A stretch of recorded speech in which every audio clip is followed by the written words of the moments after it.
প্রিয় শ্রোতাবৃন্দ, প্রভাত বরণে স্বাগত জানাই। আজ দৃষ্টি আকর্ষণ করতে চাইব প্রভু যিশুর ক্রুশের ওপর থেকে উচ্চারিত প্রথম বাণী। মৃত্যুর মুখে যে কোনো মানুষ যখন কোনো কথা বলেন, সেই কথাগুলো ওই ব্যক্তির মৃত্যুর পর অমর বাণীতে পরিণত হয়। ওই কথাগুলো আত্মীয় পরিজন, বন্ধুবান্ধব ও পরিবারের প্রিয়জনেরা বারে বারে স্মরণ করেন। কেউ বা কথাগুলো স্মরণ করেন আর কান্নাকাটি করেন, অনেকে আফসোস করেন, এমনকি অনেকে জীবন পথে এগিয়ে যেতে প্রেরণা পেয়ে থাকেন। প্রভু যিশুরও সপ্তবাণী আজও মানুষদের প্রেরণা দেয়, অনেক মানুষদের জীবন পরিবর্তন করে। অনেকে আবার শুধু গুড ফ্রাইডেতে প্রচার করবার জন্য সপ্তবাণী অধ্যয়ন করেন। আবার এমনও মানুষদের দেখেছি সপ্তবাণী বলার পরে বাহবা ও অন্যের কাছে প্রশংসা পাওয়ার আশা করেন।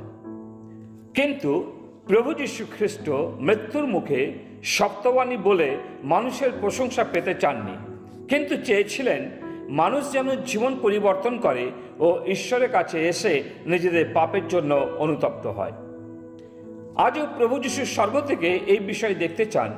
কোনো ব্যক্তি কি আজ আছে যিনি যিশুর সপ্তবাণী শুনে জীবন পরিবর্তন করবে, নাকি তৎকালীন ব্যক্তিদের ন্যায় বলবে, উহাকে দূর করো, উহাকে ক্রুশে দাও? অবশ্য নিজের মুখে আজ কোনো মানুষ বলে না, উহাকে দূর করো, উহাকে ক্রুশে দাও। কিন্তু আসলে যখন খ্রিস্টের কথা অনুযায়ী তার পথে চলি না, তার বাধ্য হয় না, তখন পরোক্ষভাবে বলি, উহাকে দূর করো, উহাকে ক্রুশে দাও। উহাকে আমার প্রয়োজন নেই, উহার কথা শুনতে চাই না, ওনার পথে চলতে চাই না। আজও হয়তো আমরা তাকে ক্রুশে বিদ্ধ করতে চাই। অতএব সেই সমস্ত মানুষদের উদ্দেশ্যে প্রভু যীশু বলেছেন, পিতো, ইহাদিগকে ক্ষমা করো, কেননা ইহারা কি করিতেছে তাহা জানে না। লূক তার 23 অধ্যায় 34 পদে। মানুষ যার পর নাই মন্দ করেছে, খারাপ কাজ করেছে, যার দ্বারা জগৎ সৃষ্টি হয়েছিল এবং স্বয়ং সৃষ্টিকর্তা এই জগতে এসেছিলেন, কিন্তু জগৎ তাহাকে চিনল না। মহিমাময় প্রভু মানুষের মধ্যে বাস করেছেন, কিন্তু তারা তা চাইল না, কেননা পাপ তাদের চক্ষুকে অন্ধ করে রেখেছিল যে মহিমাময় প্রভুর গৌরব না দেখতে পায়। জন্মের সময় পান্থশালায় যিশুর জন্য জায়গা ছিল না। এটা ছিল আগামী সময়ে ছায়া বিশিষ্ট যে কি ধরনের ব্যবহার মানুষের কাছে তিনি পাবেন। জন্মের পরেই রাজা হেরোদ ঘোষণা করেছিল যে যিশুকে বধ করা হোক, এবং এই শত্রু মনোভাব তার ব্যক্তিত্বকে উদ্দীপ্ত করেছিল ও পূর্বাভাস দিয়েছিল যে যিশুকে শেষ পর্যন্ত ক্রুশবিদ্ধ করবে। বারে বারে তার শত্রুরা চেয়েছিল যিশুকে ধ্বংস করতে, আর এখনো তাদের হীন বাসনাকে তাদের মঞ্জুর করা হয়েছিল। ঈশ্বর পুত্র স্বয়ং নিজেই তাদের হস্তে নিজেকে সমর্পণ করলেন। এক লজ্জাকর পরীক্ষার মধ্য দিয়ে যিশুকে যেতে হলো। যদিও বিচারকেরা তার মধ্যে কোনো দোষ খুঁজে পাননি, তথাপি বিদ্রোহকারীরা বারবার চিৎকার করে বলল, উহাকে ক্রুশে দাও, উহাকে ক্রুশে দাও। এক নিকৃষ্ট কাজ তারা করেছে। কোনো সাধারণ মৃত্যুই তার অদম্য শত্রুদের জন্য যথেষ্ট ছিল না।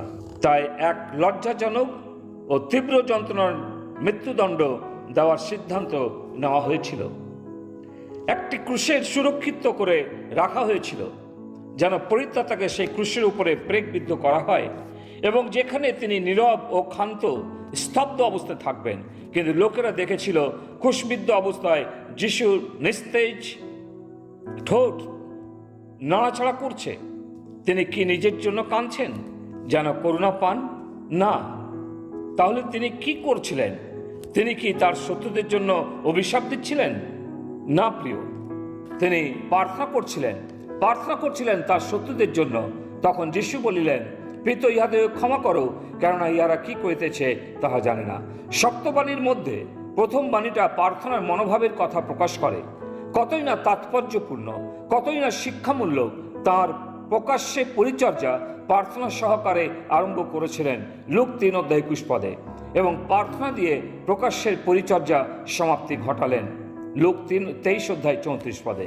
নিশ্চিত রূপে তিনি আমাদের জন্য এক আদর্শ রেখে গেছেন। এরপর আর ওই হাত হয়তো পরিচর্যা করবে না, কারণ ওই হাতকে ক্রুশে বিদ্ধ করা হয়েছে।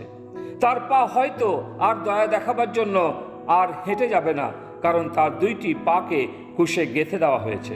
এরপর আর হয়তো শিষ্যদের নির্দেশনা দিতে পারবেন না, কারণ সকল শিষ্য তাকে ছেড়ে চলে গিয়েছেন। তাহলে কিভাবে নিজেকে নিজের মধ্যে দখলে রাখবেন? উত্তরে লক্ষ্য করি প্রার্থনার পরিচর্যাতে। আমাদের জন্য কত সুন্দর না শিক্ষা রাখলেন। এমনকি এখনও তিনি পিতার দক্ষিণে উপবিষ্ট এবং আমাদের জন্য অবিরত প্রার্থনার পরিচর্যাতে রত রয়েছেন। বাস্তবিক এই উক্ত লাইনগুলি সেই সমস্ত অসুস্থ লোকদের, যারা বিশ্বাসী বর্গকে উৎসাহিত করেন, যারা এক সময়ে প্রচারক ছিলেন, বাইবেল শিক্ষক ছিলেন, সানডে স্কুল টিচার ছিলেন, পত্রিকা বিলি করে সুসমাচার প্রচার করতেন, কিন্তু এখন শারীরিক অসুস্থতার জন্য তা করতে পারছেন না। যখন আপনি শয্যাশায়ী, তখন আপনি এই প্রার্থনার পরিচর্যাটি চালিয়ে যেতে পারেন।